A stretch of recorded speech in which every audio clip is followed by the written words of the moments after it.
get going. This is Ryan Elliott from Boxing Social. We're here at the 5 Palm Jumeirah in Dubai the night after.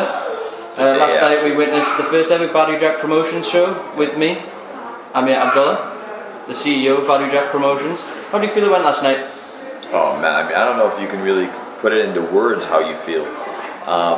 Such a euphoric feeling of accomplishment, of just a sense of gratitude, accomplishment, excitement. This thing came together. A lot of people don't know, especially how it ended up turning out, that we put this thing together in 9.5 weeks. The entire event came together in 9.5 weeks. We've been planning and talking about doing a fight out here, and then our partners out here, 5 Palm, said, "Listen, we got a date for you." And they had mentioned it just a couple of months before the fight, and they said May 3rd, the weekend right before Ramadan. I said, man, that's an aggressive timeline. And listen, I'm telling you, when you come into an open market or a brand new market, it takes time to study. It takes time to understand the demographic, the thinking, the marketing, get to know how it's run. And every single step we took, we had challenges, but thank God, alhamdulillah, we got through them, and we have a great team put together, and you saw the final product last night. Yeah, it was something to behold. I was about to ask you about this venue, because you're a man that's competed all over the world, been a part of events all around the world. Yeah. Just how did that venue compare? It was stunning visually, wasn't it? I'll tell you what, the venue in itself, first of all, 5 Palm Jumeirah is a beautiful luxury hotel, so anybody that walks in, are just wowed and amazed by just the, first of all, the location, secondly, the decor, the elegance, the staffing, the hospitality, and the room in itself. But listen, it's a ballroom. It's got 4 walls and a ceiling. What was great about it is how it was set up. We sat with even with the marketing team here at 5 Palms and their banquet hall, and we said, listen, we want to make this thing different. Let's do great tables. No, let's do stadium seating. Let's do this. Let's do that. And you ended up seeing, it was a 90-degree. VIP kind of a half circle, and the rest of it was seating, and then we had our different media section and whatnot. So, and then the acoustics of it. We were going to do a little TV, and I said, man, if we're going to do it, let's do it. And you saw the size of those screens. You were talking about a 3 meter by 5 meter, a 15 foot by 10 foot screen. It was amazing. There's been a couple of boxing/kickboxing events out here in the last month or so. I know the UFC have just signed a deal in Abu Dhabi as well. The UAE seems to be really starting to try and get into that market. How big a role do you think you guys can play in that? And are you excited to do future shows out here? Well, I'll tell you, I think that numbers speak for themselves, and I think that the show speaks for itself. I think we're a major player. Obviously, UFC is such a big conglomerate of a company. It's, you're not going to compete with the UFC in terms of finances, but I think we could do a great job in terms of building the market. They have established names. Their fighters have millions, if not tens of millions, of followers, and they're very, very well known and established and funded, which is important.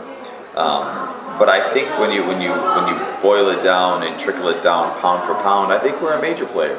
I think the support that we've gotten, especially because Badou is a Muslim, and he's now got a residency here.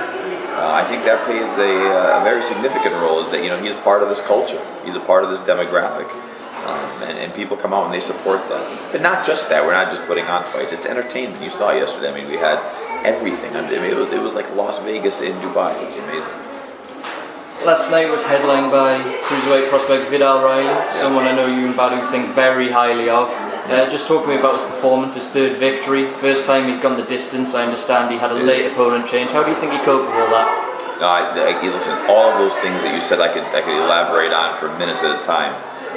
But first of all, his performance, I thought he did phenomenal.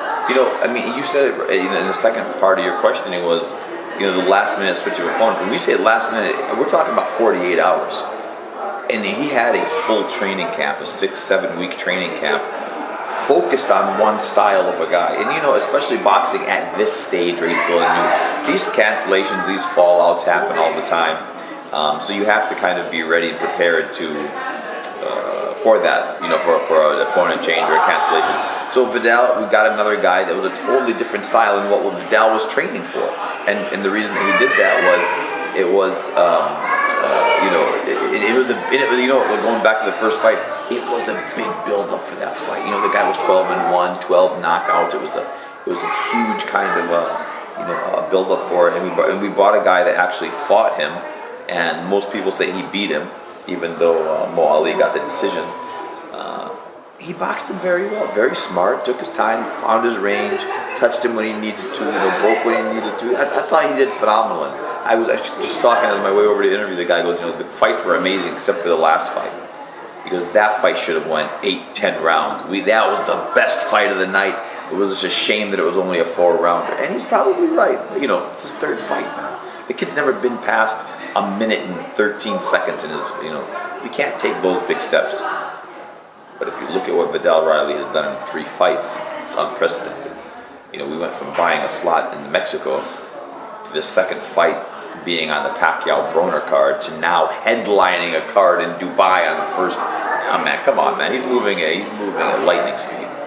He's only 21 years old, but you think he showed maturity last night, just taking his time. He was landing a lot of counter shots.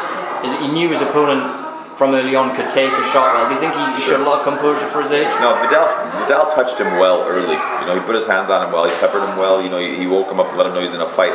The kid, Austin is no bum. Tough kid, and we knew that. And it was not a great replacement, but we were confident in Viddal. As far as maturity goes, listen, if you talk to Viddal outside of boxing, that will answer its question. Viddal is a mature kid. He is years more mature than his age will tell you. He's a 21-year-old kid, talking about partying, this, that. Viddal is an absolute student of the game. His father and his mother have done a phenomenal job raising him in terms of his values, his core beliefs. But the kid has a responsibility, and I think he's, turned out to be, taking that to full advantage of the tools that his parents gave him. Very responsible. He came and he lived with me in Las Vegas for 3 months. We held our first training camp just to kind of get an assessment of, how we would vibe and everything. And just such a mature kid, such a mature young man. We fell in love with him like the first time. I brought him in my house. I've never ever had anybody in my home staying with me. He lived with my family and I for 3 months. So I consider him, my son. Let's talk about you for a minute in your career. I understand you retired from competing last year. Is that correct? I did. 18-0, kickboxing world champion. You're a busy man, so I assume it's been a bit easier, but how have you found the transition away from competing and fighting? Are you enjoying retired life? It's funny, I actually was promoting. I was the first promoter that ever, I never made the money that Floyd did or, Oscar did. But I was the first promoter that actually promoted under myself. I fought under my own promotion, and when I first did that, I caught a lot of flack for it. People were saying, "How can you promote and fight for it?" And I did that, almost 20 years ago, because I had my very first pro fight, and it was a great fight. It was on actually a card of a fellow promoter that I consider a friend, and I got $250 for my first pro fight. And that didn't even cover dinner after the fight. I remember Angel Man Freddy at that time was still at the top of his game, and he had come in and he had cornered me, and he goes, "That's all you got?" And I said, "Yeah." He's like, "Man, that's 200 more than I got."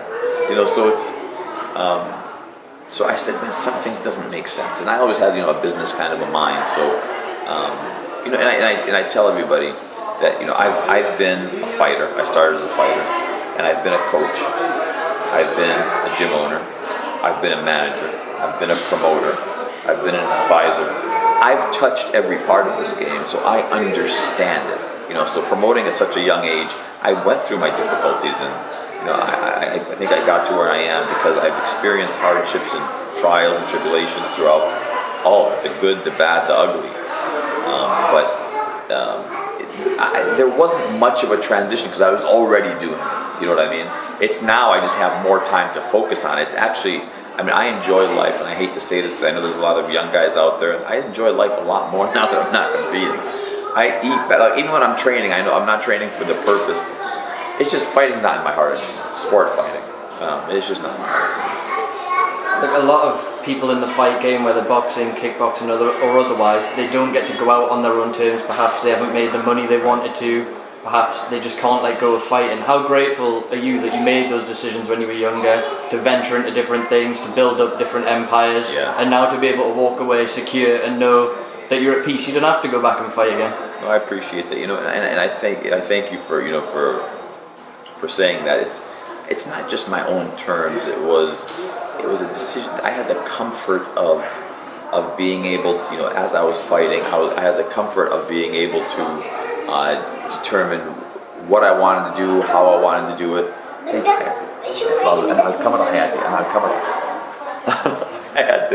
I had the ability to be able to determine, what I wanted to do, how I wanted to do it.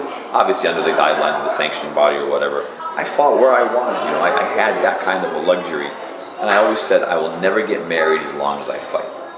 I just don't feel that it's healthy, especially during training camps. A man or a female, they go through different things when you're training. It's just not I don't know, man. You become a different person, especially fight week, 2 weeks before the fight. It's bad.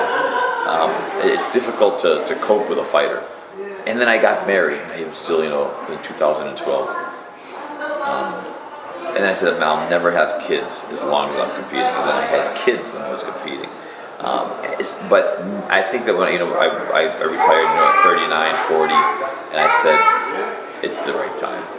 And I did it like you said, not even so much on my own terms. It just felt right at that time. It wasn't that there wasn't any terms involved. It just felt right. Let's talk the Badou Jack Foundation. I understand you and Badou have been out here in the Middle East and elsewhere, doing a lot of work, helping out a lot of people. Talk to me about that. So we started Badou started. He was doing this charity work before I came along and worked with him, and he was going to Gambia, his native country, his father's country, and he was giving away a lot of. He was doing a lot of charity and things like that. And I said, listen, you have such a platform now that you could really multiply what you're doing, and instead of helping 100 kids, you could be helping 10,000 kids or 20,000 kids. And he's just a humble, quiet guy. That's just how Badou's personality is. And it took a little bit of arm twisting and convincing, but he agreed to it. We started the Badou Jack Foundation, giving children across the globe a fighting chance in life. And when we went to Jordan, he just fell in love with these refugee kids. He really didn't understand and really know their condition until he lived it. And when I say lived it, I mean walked through the camps. We went to the Zafari camp as guests of His Highness Prince Ali in Jordan, and we walked through the camp. And I said in a couple of interviews, if you call their living conditions deplorable, that's a compliment. It's so saddening that human beings, man, forget about Muslim, Christian, Jewish, atheist. It's human beings living in those conditions. It's just awful. And then you have these children that are there. We went to the Baqa refugee camp, and we saw a lot of Palestinian refugees. Same exact thing. The conditions are awful. And then we met some orphans inside of the refugee camp. So if it's not bad enough that you're a refugee, or difficult rather that you're difficult, and you're an orphan, so Badou's heart just melted through. He goes, this is where I'm going to start. And that's where we've been starting. So we found, what's their biggest epidemic, what's their biggest challenge, and it was really the lack of nutrition. We teamed up with Reach for Life, which is a great foundation in the United States, and so how can we develop something different? I don't want to raise money and give money, because a lot of times, and nothing against any particular charity, but a lot of those fees go through administrative costs, and by the time it trickles down into the end person and child, it's a fraction of when I say fraction, it might be 10%, 15% of the total donations after all the administrative costs. We didn't want to do that. So we looked and we found out what was the biggest problem, epidemic in those camps, and it was the lack of nutrition. It's like 3 out of 5 kids, grow up with severe malnutrition. So it makes sense with Badou's nutrition company that we do something with the foundation. And we're formulating meal shakes for these kids that are filled with macronutrients, micronutrients, lunicin, all of the minerals and vitamins that they need for proper health and development. We're selling bars, nutrition bars in the United States. For every bar that is sold, we're going to feed 1 child. So when people have reoccurring orders of 15 or 30 bars a month, they're feeding a kid a month, every single day, to ensure they have proper health. And this is the first self-sustaining program that we've seen. It's truly something out of the box, and we're starting our crowdfunding this month to get the program launched. I think it's going to be a phenomenal program. We're hoping by the end of 2020, they would be feeding 50,000 kids a day. That's a fantastic venture. It's something I mentioned to Badou, and it applies to yourself as well. How nice is it knowing that you've you know, you've been involved in these big fights and these big promotions and whatever, and now you're in a position to give back to so many people? You know, there's a feeling of accomplishment when you win a world title. There's a feeling of accomplishment when you defend your world title. There's a feeling of accomplishment when you put on, you know, a huge event like we did last night. There's a huge accomplishment, a sense of accomplishment, you know, when you do certain, you know, events and things. But that's nothing compared to how you feel when you leave these camps, or when these kids say, "Are you going to come back?" You know, it's just, you know what? It's undescribable. And I know that's a little bit cliche-ish, but it is. You can't put it into words. That sense of, I mean, that's why Badou's whole focus now is the Badou Jack Foundation. So our boxing promotion, the Badou Jack Promotions, our slogan is boxing with purpose, and our nutrition company, Ripper Nutrition, is sports nutrition with a purpose. And that purpose is, it trickles all down into the foundation. That's fantastic to hear. Yourself and Badou are obviously very busy at the minute with all the promotional stuff, all the charity stuff. It'd be easy to forget Badou Jack's still an active world level fighter. Yeah. He's got his plate full. Yeah, the Brown fight, looking back, how brave is that man to continue with that cut for so many rounds, and how do you reflect upon that fight? You know, I was sitting about, you know, 6-7 feet from the ring, and I saw the cut when it first happened. And you know, I mean, the ring is, you know, call it 7 feet, 8 feet away from me, and it's elevated. So when I looked, I mean, I couldn't see the magnitude and how bad that cut was. When it first happened, I mean, I saw blood, and I was like, oh, damn, you know, he's bleeding. And you know, the game plan, especially, you know, with Marcus Brown, Badou's a late starter anyway, and for that fight, you know, the plan was, you know, box, take his time, find range, distance, all of that kind of stuff. Timing, Badou's timing is impeccable anyway, but and then start picking it up in the 6th, 7th round, and you know, try to get him out of there in 8, 9. And then that cut, you know, as the round went on, I kept seeing blood, and it wouldn't stop. And you know, Russ Adams was one of the best cutmen in the business, and I think he did a phenomenal job, you know, with what he had to work with. I didn't see the extent of the cut until I got up into the ring after the fight. And as soon as I hit the apron, I looked over, and my eyes, I could just feel them just growing. And I was like, man, why did I react like that? I mean, that was probably the worst cut I've seen since I started this sport. Is the heart? Man, that's beyond heart. That's beyond heart. I remember in the locker room, I said to him, I go, it was in the locker room, like it was still fresh. And I go, man, I said, man, I can't tell you how proud I am of you. And you know, he took a while, and his only thing, his first thought, and I quoted him on this, is he goes, yeah, but those refugee kids, they fight a harder fight like this every single day. I said, man, this guy is just, you know, you could just see where his focus is. His focus is just always thinking of others, and you know, especially with the foundation and everything. So he's the people's champion. Absolutely. Look, everyone will want to know what's next for Badou. Obviously, he'll be observing Ramadan, which pushes things back a bit. Yeah. I imagine we'll see him before the end of the year. What kind of fight can we expect to see him in? You know, Floyd Mayweather and Leonard Ellerby are going. I have always big plans for Badou, and you know, they treat him very well, and they're always going to get him into big fights. You know, Badou had Floyd had a nice conversation with Badou immediately after the fight, and they have, you know, a tentative game plan. But I think we definitely see Badou, you know, October, September-ish. Obviously, with the goal of bringing him to Dubai and the Middle East and perform on a stage out here. What do you think still motivates him to carry on at this point? Because obviously he's been in the world title fights, he's made his money, he's got a lot going on outside of the ring. What do you think spurs him on at this point? You know, Badou's a smart businessman. He's not fighting for money at this stage. I mean, he's made some good investments, he's made some good business moves. You know, but Badou is also, you know, I know how to press Badou's buttons by challenging him at certain points. He still has that fire. You know, I go to the gym and you know, at 41 years old, I go to the gym and, you know, I want to have a cup of coffee with the guys, and I'm not worried about who's sparring, and Badou's not that guy. You know, he's still looking around for sparring partners, seeing, you know, who thinks that they're better, and you know, he still has that fire, very competitive nature. I know how to press his buttons when I need to, because I know that and I manipulate that competitive drive in him. He competes in everything. Badou, in his nature, in his essence, he just competes with everything that he does, and the competition isn't to prove that he's better than you is to prove that he's the best, period. I'll tell you a funny personal story. You'll probably get upset at me for saying it.